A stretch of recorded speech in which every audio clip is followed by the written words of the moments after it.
Welcome to the Freight Project Podcast, brought to you by Ceresys, a North American third-party logistics company providing shippers transportation management, technology, and solutions.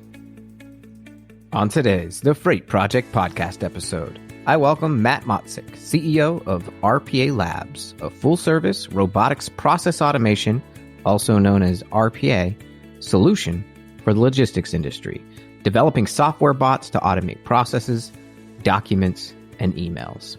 Matt shares on the episode all of the details on robotics process automation and what RPA can do for supply chain professionals in their day-to-day job to maximize efficiency.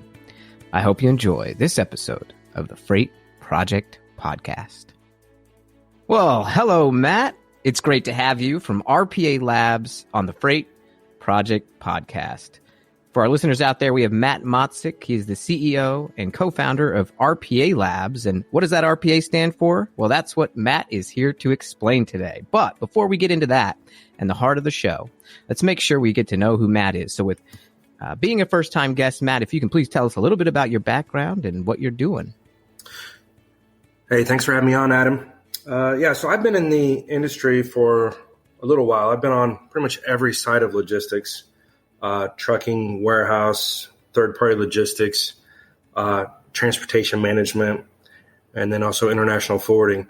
2007, I was a little bit frustrated with the lack of technology, so I co-founded Catapult International and Ocean Rate Management Company, which grew from about 3 in 2007 to about 150 in 2015, and then we were acquired by a Dubai-based company in 2015. So I'm currently CEO and co-founder of RPA Labs, and it's a full-service RPA solution for the logistics industry.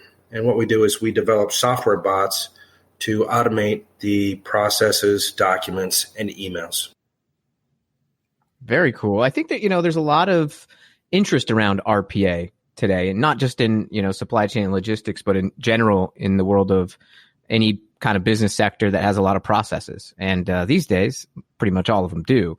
And, I think with your practical experience, that practitioner side of the thing is pretty valuable. You understand the pain points of some of those customers you're trying to serve, specifically in the supply chain. And, heck, Catapult's, growth like that, and then, ultimate purchase really shows that, you're not afraid to go out there and do something innovative. And that's what you're trying to do with RPA Labs. So it's really, really great and an honor to have your voice and expertise on the podcast. And, since you're on that innovative edge of logistics and the supply chain with RPA, and I'll have you tell the folks what RPA stands for here in a moment. I think they want to first need to understand what RPA means, and how, you would define what that means to the audience. Sure. So RPA is robotic process automation, and it's a technology that combines artificial intelligence, machine learning, and some other technologies to run scripts that will automate processes. So what we've done at RPA Labs is we've also added natural language processing into the tech stack to where we can understand logistics terms. We added a library of logistics terms into our component or our solution. And so now we know what LTL means, and LCL and FCL and all these acronyms and different different words that maybe a general RPA solution may not know. So that's one of the things that we're very vertically focused in logistics. Basically automating emails, documents, and workflows. And there's a heck of a lot of them. I mean, if we just look at the LTL side as an example, there's a lot of coordination. There's a lot of different carriers. It depends on where your facility is. Where's the lane? Is this regional carrier better than this national carrier? Oh yeah, what are my rates? How do I manage that? I should email a few people. And we're not even yet getting into freight forwarding. Right. I wouldn't even want to begin to think about the emails and communications and processes that happen there. Well, think about the shipper, the BCO, right? They have all different modes. They've got anywhere from parcel to LTL, truckload on the domestic side. And then if they import or export, they also have to be familiar with, the international side as well. So we really handle all, components of the logistics sector, because everything is so, each mode is so fragmented. Well, so I have to think that if you're headfirst into RPA, and based on your background, you probably were sitting there one day going, man, I'm kind of really tired of all of this stuff, and I want to hang out with my kiddos, and I want to do it easier. And I really would love if somebody with, these cool technologies could figure out how to just make it easier and a little more streamlined. And now think about this, Matt. In my communications working in marketing, I've used Telegram today, Slack, Skype, Google Hangouts, messages on Google, emails, Outlook, SharePoint, Twitter, you name it, right? I mean, I'm going crazy. Why is my brain not exploding yet?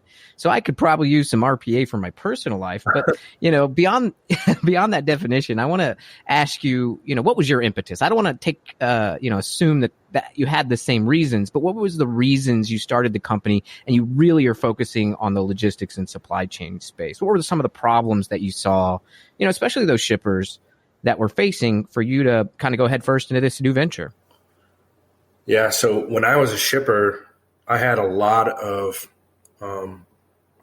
communication issues, and also, there were so many of our own staff that was handling paperwork, and then also trying to get back to the customer and things like that. So I saw real time what the importer exporter was doing, what the BCO was doing. And then over on the freight forwarder side, I could see so many different types of shipping documents that were coming in. And it was a document chase, honestly, to basically chase documents from even overseas, from the manufacturers in China, Vietnam, and so forth. So RPA has several different use cases for it. It's probably got, it's over 100 use cases for it. And what we've done is we've really kind of narrowed down those use cases. One of the, I have to say that my co-founder, Suraj Manan, is really the brains behind our company.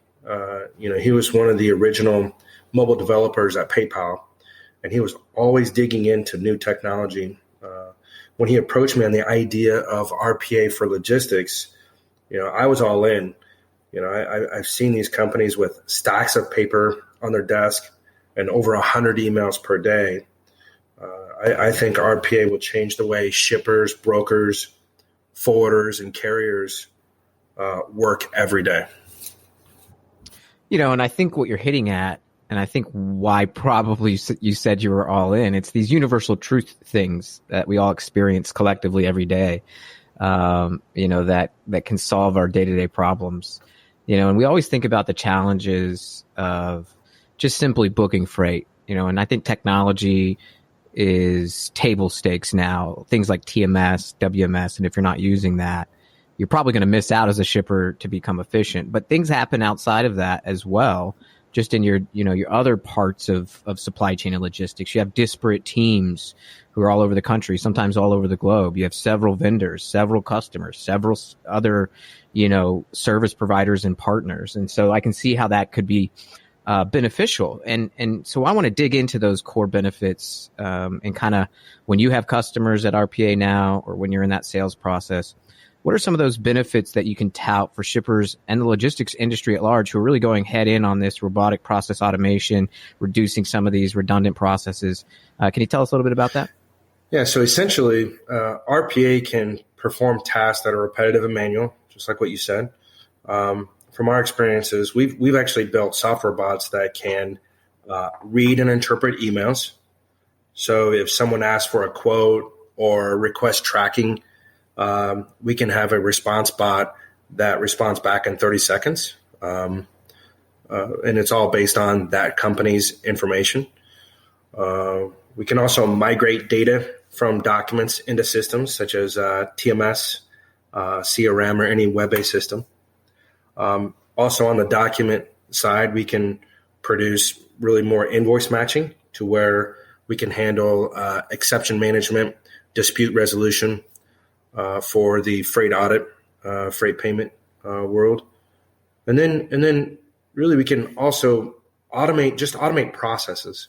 So we've built a software bot that can email rate requests out to, let's say, 3 carriers, give them a time frame, and then once the emails come back, the data from those emails can be put into a database for that, for that customer service or for that operations person to decide on. Yeah, and then, I mean that CRM thing is pretty powerful. That's going beyond just a Salesforce kind of thing.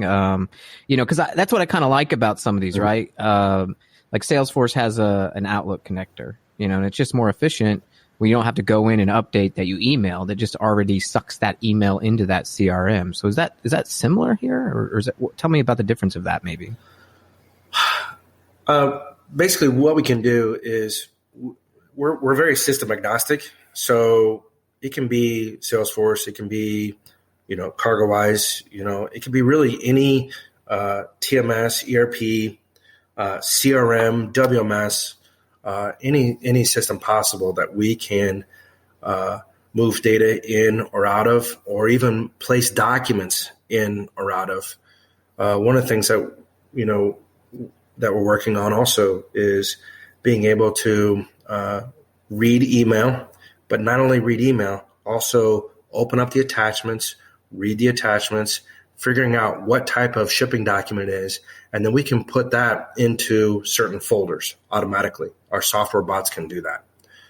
So that's the whole, I guess that's the whole benefit of robotic process automation. It's doing more than just an API or an EDI. Yeah, because I think that's what the industry understands right now, right? And this is just a deeper level of engagement. And, as you said, there's hundreds of use cases and scenarios that you could probably go on all day about. But beyond, some of those tactical things that you're improving, how does it help long term, right? Does it, email's one thing, being able to get documents and retrieve those, automate processes, those are great. But what's the net large benefit that you think you're going to see from some of your customers who perhaps used RPA and get the advantage of improvement as you guys offer more features? What are they going to be able to do that's different today? Well, I see the next, 5 to 10 years completely different, I think, than most people. Especially with RPA. We effectively want to reduce the workload for what people do on a daily basis. We want to make employees more efficient. So I believe that the current work for logistics is really a waste of our talents. We're doing a lot of repetitive things day in and day out, and rekeying data, from documents into systems. Things like that. We need to move people from like data entry into more strategic roles in customer service, in sales, in marketing. We want to make, as I said, we want to make people more efficient with what they do. Our objective is to change companies from a 70% operations, 30% sales, marketing, customer service, and flip it into a 30% operations, 70% strategic roles such as commercial, sales, marketing, customer service. Yeah, could you believe that? Imagine us putting more time on the customer, right? And we're out here touting, and I'm a marketer, right? I write about these things, and now a subject matter expert in the space. And what I hear over and over and over again from people on this podcast, from articles and publications out there, is that we're all trying to get omni-channel supply chains, and we're all trying to stitch all of that together and be as efficient as possible so we can put the customer at the heart of all we do. At the same time, retailers and specifically, or companies in general, are having, to deal with inefficient costs that are occurring, and some retailers are going out of business. We've seen a very huge exodus in some of these brick and mortar stores. The reality is not that brick and mortar is out of touch with things. It's just that there are now more channels, and without integrating all of those things and the millions of processes that go with it and being efficient with it, it's really hard to continue to put the customer and their experience, which is very strategic, nebulous, and takes cross-departmental collaboration to actually happen.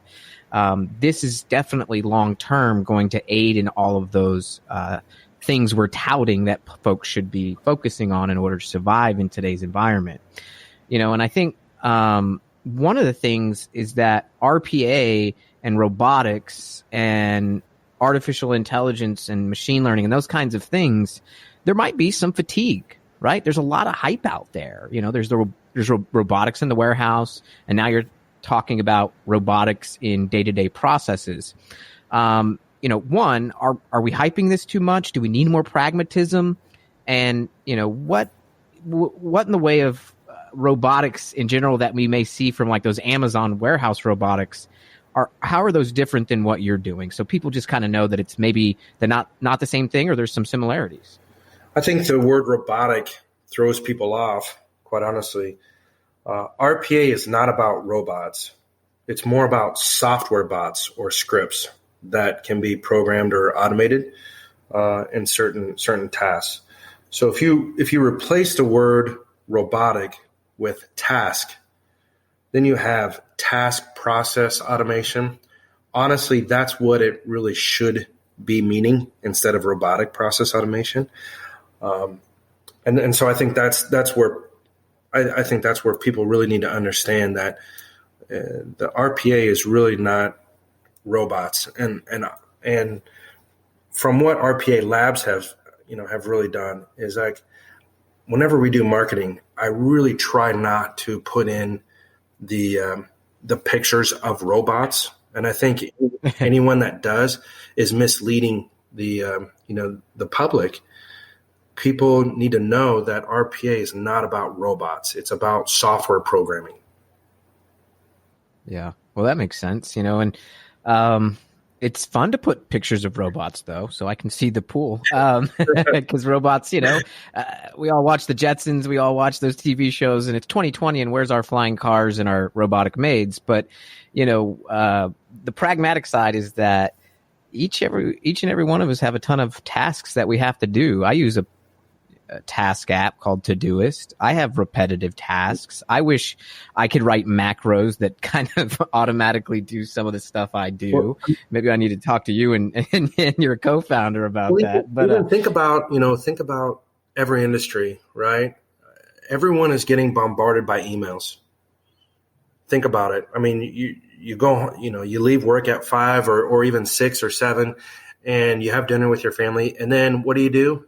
You open up the laptop to check more emails and respond to more emails. And so one of the things that we're really focused on is reducing emails by up to 80%.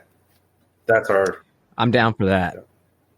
I'll tell you that right now. And, when it comes to confusion, one of the things that you had previously talked about before we started recording here was, some of your sales process and some of the demos you're giving out there, and there's kind of another similar kind of thing like RPA out there, or task process automation, called optical character recognition and, the reading of documents. So what's the difference when you get challenged and you go, well, isn't this just OCR? Can't I just do something like that? Why is RPA different? So RPA is, to us, it's a collection of facilitation or assistance around the supply chain. So we're not only dealing with documents, but we're also dealing with automating emails and also workflows and conversations. But in the term of documents, you're right. There's a lot of comparison of OCR to RPA in terms of documents. So OCR is really more of the optical character recognition, as you said, and it's reading of the document. But RPA is more like OCR on steroids, in that it combines OCR with machine learning and other technologies that understand the data in the document. And so what it can do is it can transfer that data according to what is already learned or pre-trained, And then RPA is really more is more intuitive, and it can not only read the documents but also understand what exactly is in that document. So it can understand that you can understand like the bill of lading number. It can understand where to put that bill of lading number into a system and migrate that data into a system. OCR just reads it.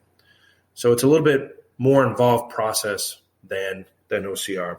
Also, OCR cannot read actual signatures. It just reads it. It's a picture. RPA actually can read the signature. Wow. Well, so yeah, RPA is OCR on steroids, absolutely, and it's a lot more active. It's doing things, not just necessarily reading and stopping there. So, and I think that's what you mentioned, bill of lading. Ceresys, we have our TMS. We have a lot of technology for final mile, from LTL to final mile, or comparing LTL to parcel rates. Those are one thing, right? Those are inherent technology capabilities that we offer within our system and we've developed. But, one of the values I think that we bring is integrating a TMS into an ERP. And there's some form of automation there where a lot of the order details, things like commodities and freight class and weight, kind of come right in to the TMS. And that's really been efficient. But there's also other processes that happen after the fact, after that bill of lading is created. And we're all, here trying to tout the value of visibility, doing more with less, being strategic.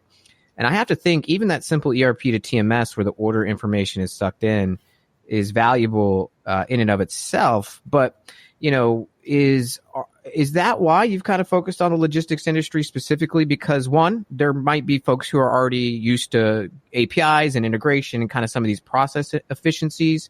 How could RPA really transform TMS or WMS or even ERP? I think the TMS, WMS, ERP market is ripe for RPA. Currently, the ERP market, the ERP has 60 plus screens for people to key, data into. And I think if RPA is used correctly, there should only be 5 to 6 screens in an ERP system. So I'll be very interested to see how RPA can help consolidate all the screens together. Because if you think about it, with RPA, there's a lot of triggered workflows that can happen, a lot of automated workflows that can happen. And so once maybe a bill of lading comes in to a system, RPA can automatically populate that system with all the fields, from the bill of lading that's needed. And then it can automatically trigger, an email or a task, to go to a vendor overseas.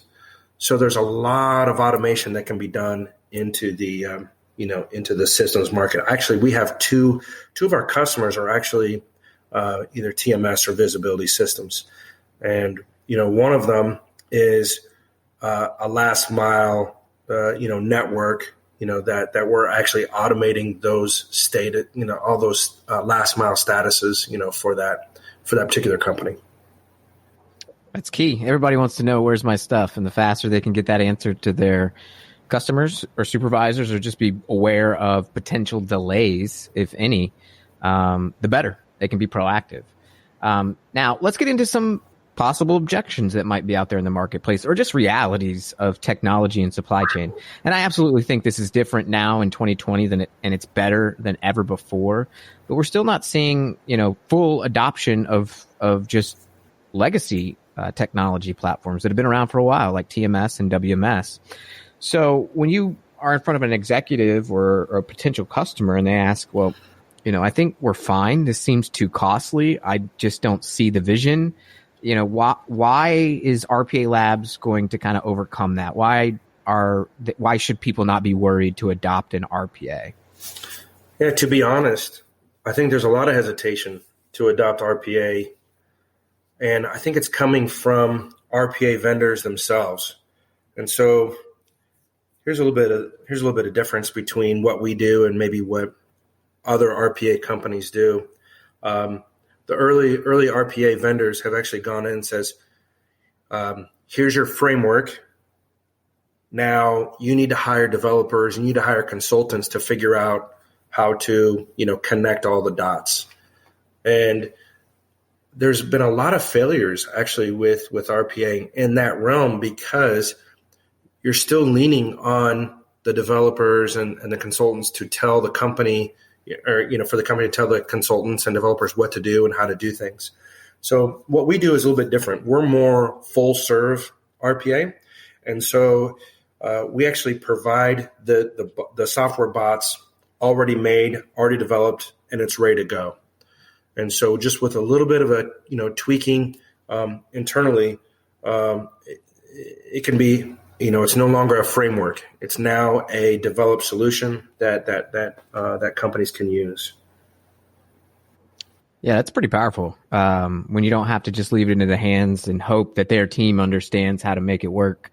Most likely the executives, because, in the procurement process of any technology, they're going to always, and I hope they do, think about not just the cost of the product itself, but the time it takes to make it work and how to get the greatest ROI. So, once that RPA is in place, what will that allow the user to do now differently? Have you seen any quotes come back from customers saying, oh my goodness, I wish I had this a decade ago? What are you hearing from people who are using it?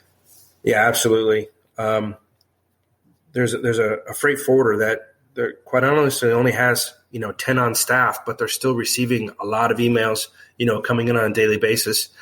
We actually put an email response bot on really inside the organization to where it can actually understand what the customer is asking for on email. The bot actually goes to the database, retrieves the rate for the customer and responds back within 45 seconds. And it's been night and day difference for that small based freight forwarder. Really what we want to do is we want to really provide more bot assistance into the workforce to where it allows employees to choose, okay, do I want to do this or do I want a software bot to do this process? And so really that's kind of where we're at. Just data entry is just a waste of human talent. We should be thinking about how users can use their head and think about ways to land more business, empathize with the customer, even predict industry trends in order to position the company better. Well, it's really exciting to hear all of this stuff. You're going to make people think, Matt. That's a good thing. Some people are scared of that, right? Yeah. Some people they get really married to those processes and tasks. And, I think as it gets more adopted in the industry, I think you're going to get a lot of, oh my goodness, I can't believe I had any objections to begin with. And I'm glad I've used this. And where were you in my entire life? And that's a good feeling, I'm sure. But, as it starts to take hold, as you get more customers, as you get more competitors, and I'm sure you welcome them because it might help increase your adoption rates and make you better. Competition is good. But once there's traction, what's going to be next for RPA? How will it grow and expand in use? What do you think? I'm already seeing it, and right now in the current state, there's going to be companies that will start with documents, such as bills of ladings, freight invoices, but then it's going to move into basic information such as emails, quotes, tracking. And then companies will realize that the software bots can receive data from APIs, enter the data into a system, and then send an email to a customer once the process is completed. So I'm really excited to see what the evolution of RPA is going to be. We're essentially building a supply chain facilitator in the background, and it's going to automate really the entire industry. Well, I'm excited. Maybe not flying cars, maybe not yet the robot butler that we expected, that the Jetsons told us and was clearly a lie. Way to go. Thank you, Jetsons and Hanna-Barbera. But 2020 does look to bring some automation that will help our lives immediately.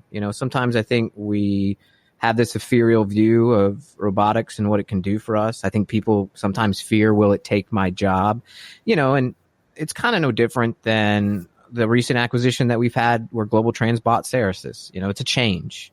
But not all change is bad, but it obviously comes with some anxieties. And I think what you're saying here and what I'm hearing between the lines throughout every answer that you've given here today is that it's going to make you be able to, one, appreciate those tasks that you did, but move a little bit beyond them, use your brain a little bit more, become more strategic, and put your focus on things that really move the needle for your company to add more value as a professional yourself. There isn't a lot of value in data entry. That's why it's been outsourced quite a bit to other places or just taken over by random technology. So, hopefully you're going to aid people in getting to a better place in their career. You're going to help companies grow. And I think that's exactly what you're going to see. And we're going to see more RPA every single day in our lives. And I look forward to my robot overlords telling me what to do. No, I'm kidding. But, I think that's exciting. Who wants to be entering data? Nobody. So Matt, thanks for imparting your wisdom, your experience, around robotic process automation, also could be called task process automation, as you said, and coming on to the Freight Project podcast. We really appreciate it. Thank you, Adam. I really appreciate you. You invited me on this podcast, and I hope your listeners learned something new from this session. I think they did. Well, listeners out there, as Matt said, thanks for tuning in. And we hope you do learn a thing or two on this podcast. Look out for Matt in the future. Where can they find more about RPA Labs, Matt? You can go to www.rpalabs.com. Simple, easy enough. All right. Well, awesome. Thanks again, Matt. And for all of our listeners out there, thank you for tuning in each week. We'll see you on the next episode.